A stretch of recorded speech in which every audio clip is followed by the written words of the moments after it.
Sumptuous clothes, boned bodices, and the best of occasion dressing crafted in London.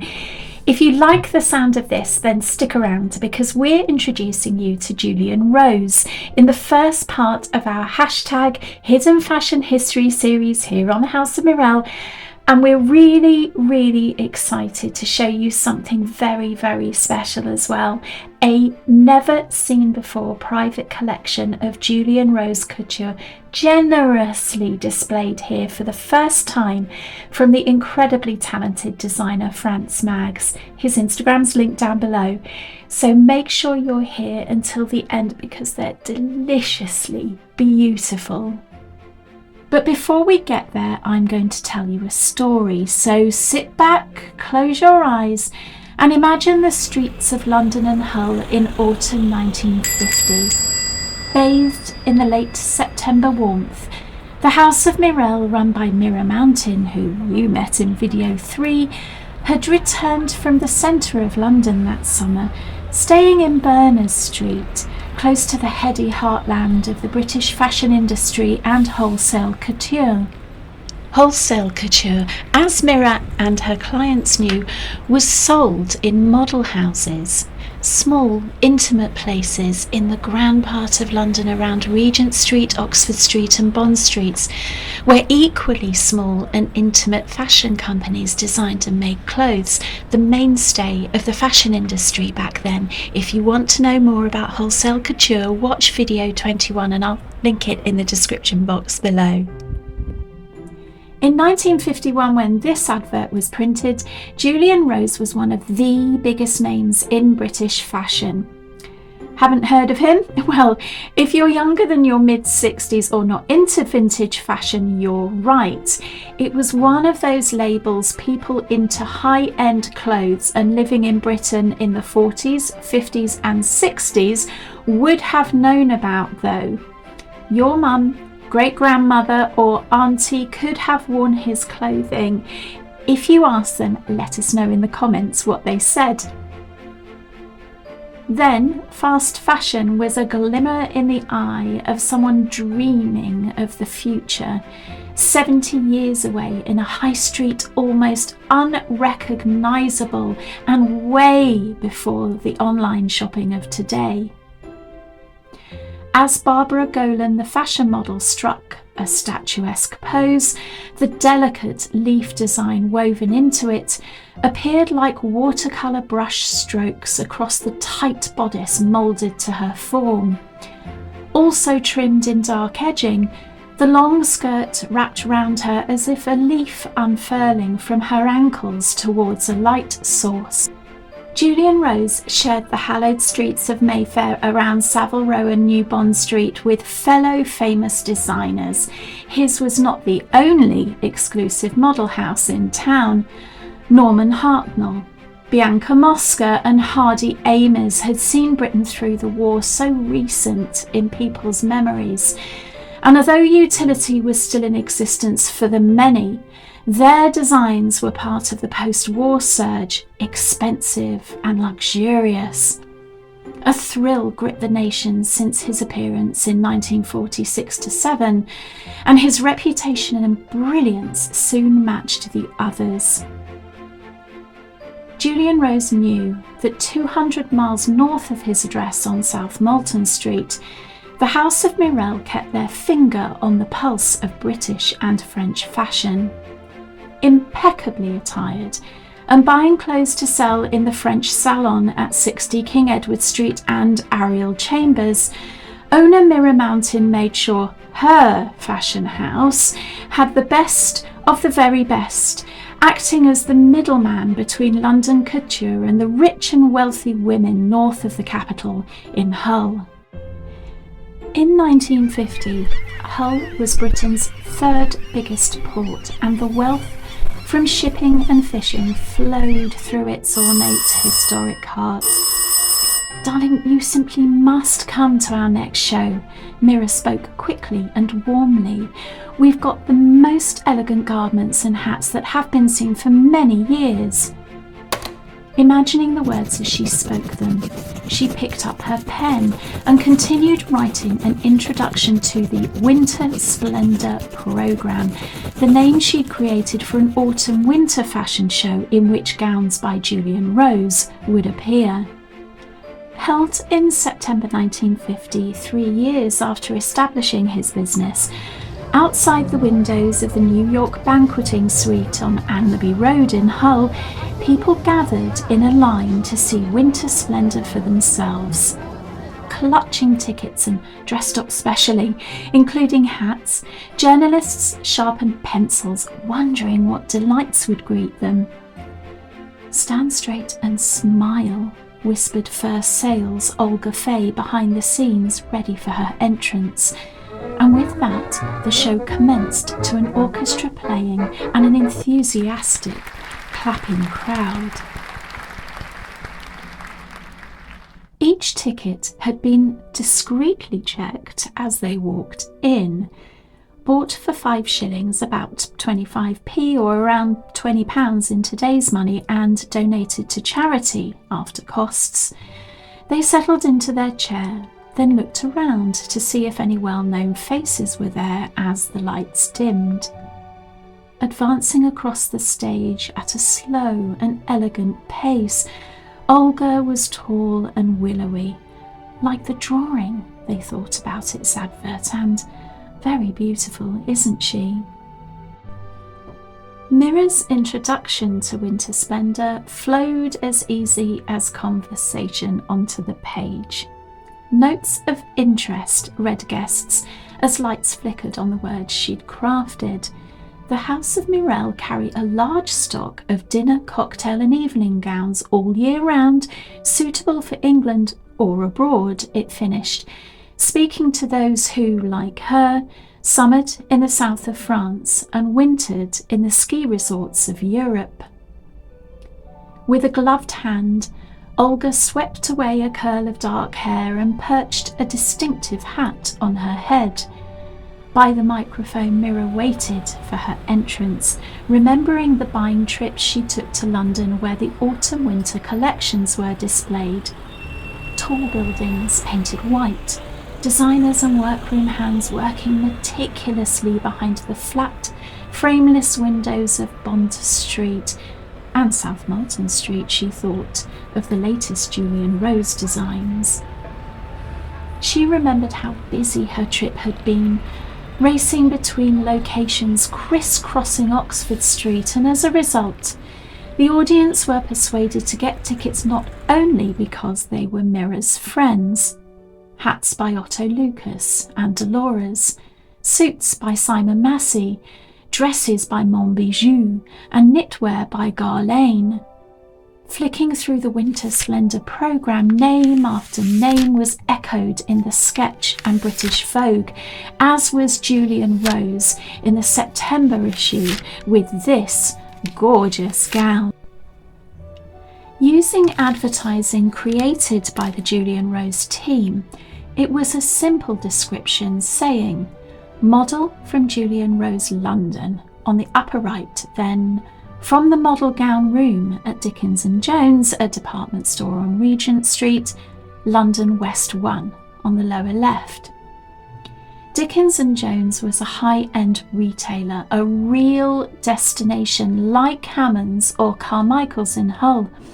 Julian Rose was stocked in their model gown room, a name similar to Model House, the other name for fashion houses, of which Julian Rose was one.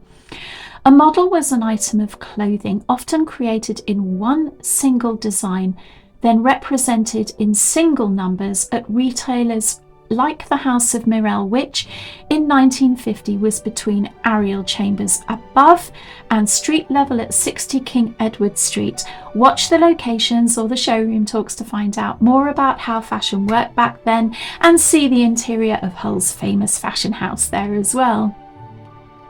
Invitations were sent out to the country's fashion buyers by the model houses for each season, for spring, summer and autumn, winter, and sometimes a mid-season in between.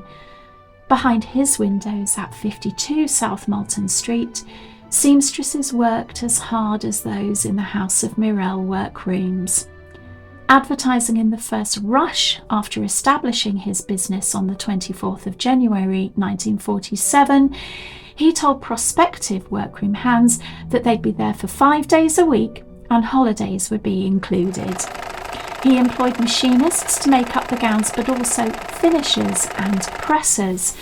Finishers working on the final touches that couldn't be done on a machine, using hand sewing on fabric pinched between their hands. A year later, in November 1948, business was brisk and he needed more hands to fulfill orders, but like Mirelle, there was no room in the workroom by then. He said that outworkers, those who worked on clothes within their homes, would be working on 20 dresses a week. 20!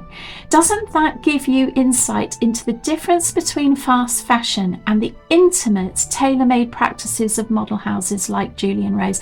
And if you want to know what the Mirelle workroom was like, watch and listen to the workroom talks on this channel. I'll link them down below. For Julian Rose, it was a small beginning in a very choice location, steps away from Savile Row where Hardy Amers, the British tailor, worked.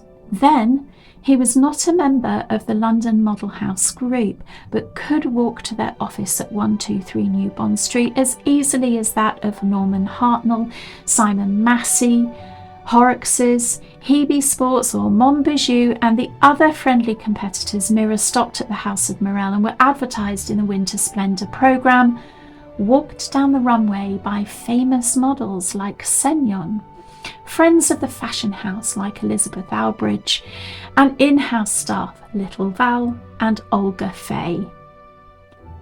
Owned by Freddie Gamble, a Hull businessman, and freshly renovated by the Lightower painting and decorating firm to a huge fanfare, the new New York banqueting suite had an impressive swooping stage and was large enough to hold over 100 people, but it was an exaggeration of the salons of fashion houses, which were small and intimate affairs, often carpeted as they were in Paris, muffling footsteps and voices. Mira trained her well, she thought. Olga would not have been out of place there. The phone just didn't stop ringing in the office upstairs at Ariel Chambers after she returned from the London collections that summer. She'd ordered hats from Dolores as well as the desirable Otto Lucas on Bond Street.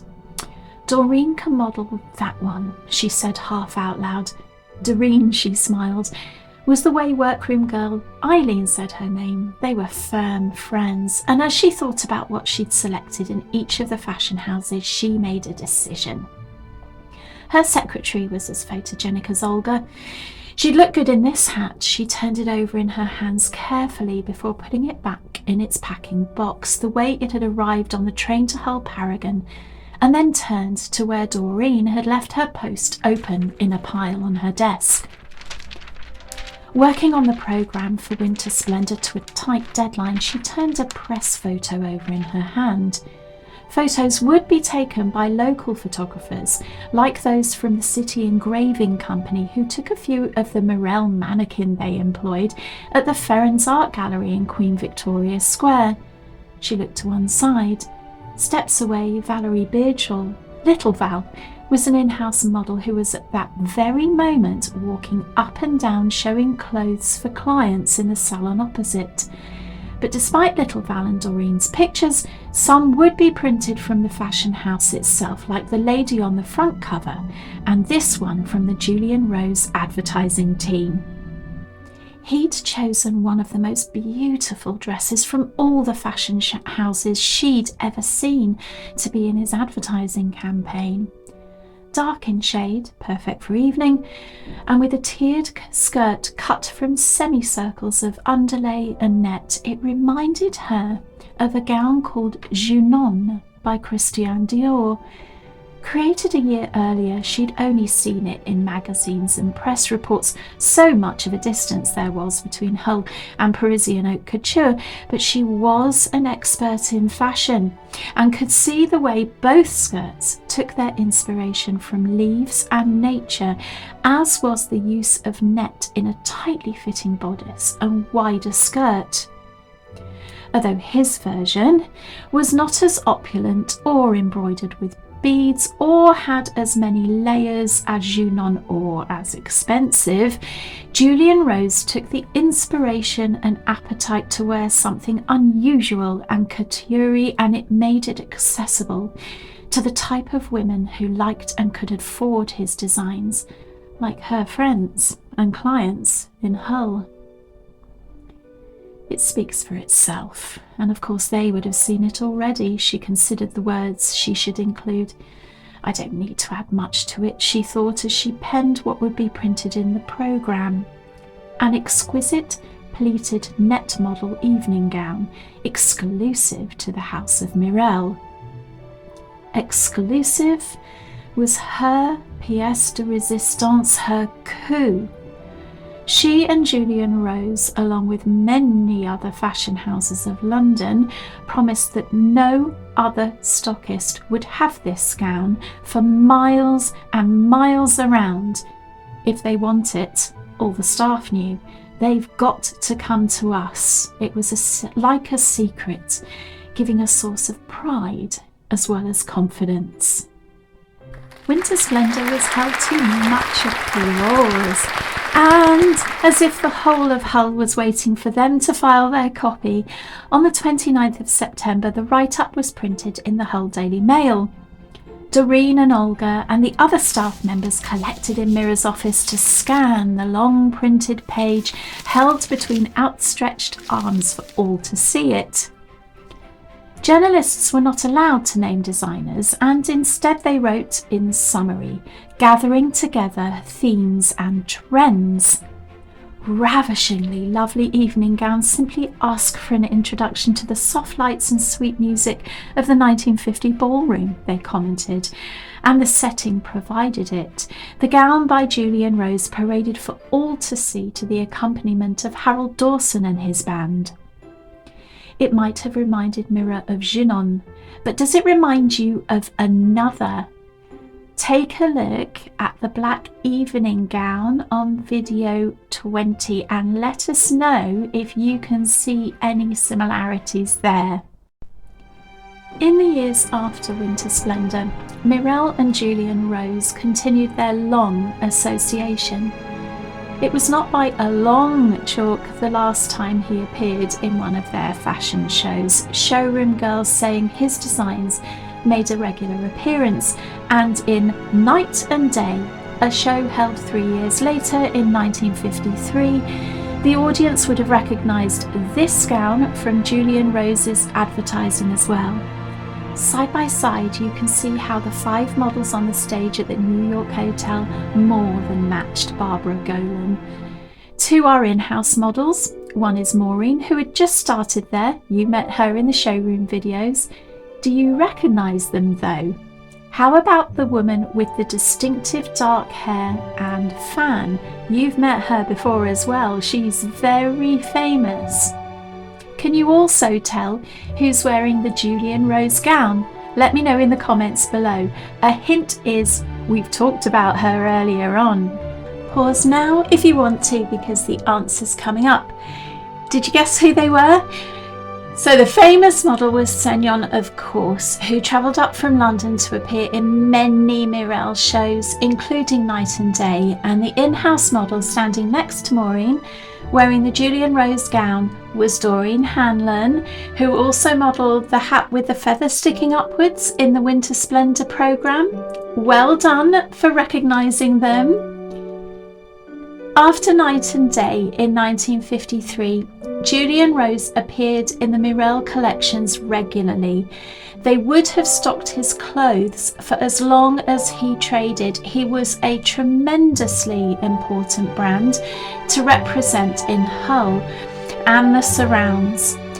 Showroom staff and records of his designs in magazines, as well as this insert from his business to Mirelle as a congratulations for the show, an international fantasia of fashion held in City Hall in Hull in October 1961, shows how strong and long an association it was. After the photo for Night and Day, however, there isn't another named photographic record of anyone modelling his clothes at the house of Mirelle that we're aware of, and this is where the amazing Julian Rose collection comes in. You've seen some of them in this film, how can you forget them? And for a change, they're in bright, glorious Technicolor, because back then, at least until the 60s, many photos were in black and white, but not in the present day. Don't they completely spring to life in the way Franz has photographed them? By goodness, but they do. Beautifully curated and kept safe in private storage, it befits someone who knows couture inside and out as well as a fellow couturier would. His collection is stunning in its own right, and we've got a big announcement. You'll be absolutely delighted to hear that you're going to be able to view a selection of 28 pieces of his collection in a film coming up on this channel. I know, very exciting. I'll talk through each of them in delicious detail, so don't forget to subscribe and hit the bell notification icon, because YouTube will do all the work and tell you when it's live. For now though, let's look at this item in his collection before our talk comes to a close.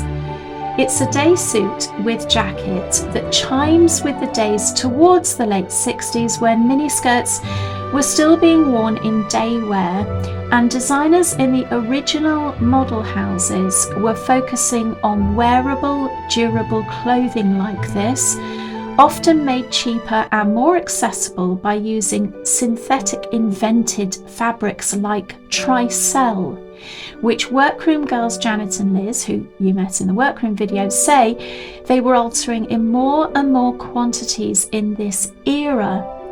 Look how much, side by side, between 1950 and 1970, fashion has changed. We've reached the end of our journey today, glimpsing a taste of the past with Julian Rose and the House of Mirelle. But we promised we'd show you where 52 South Molton Street is in the present day, so you can look for yourself. Those of you who are watching and know this era in depth might have spotted it already in our earlier South Molton Street film. But for those of you new to the topic who can't visit London easily, here it is.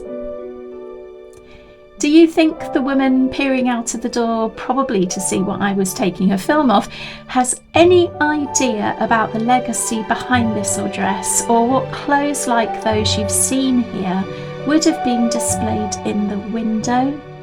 The meticulous design ethics, Julius Rose himself, the design team, the hard-working seamstresses answering those adverts in 1947 and 8, and Mira and Molly, who we met in video 3, criss-crossing Oxford Street in taxis from their hotel, invited him warmly to view his collections as you've been today.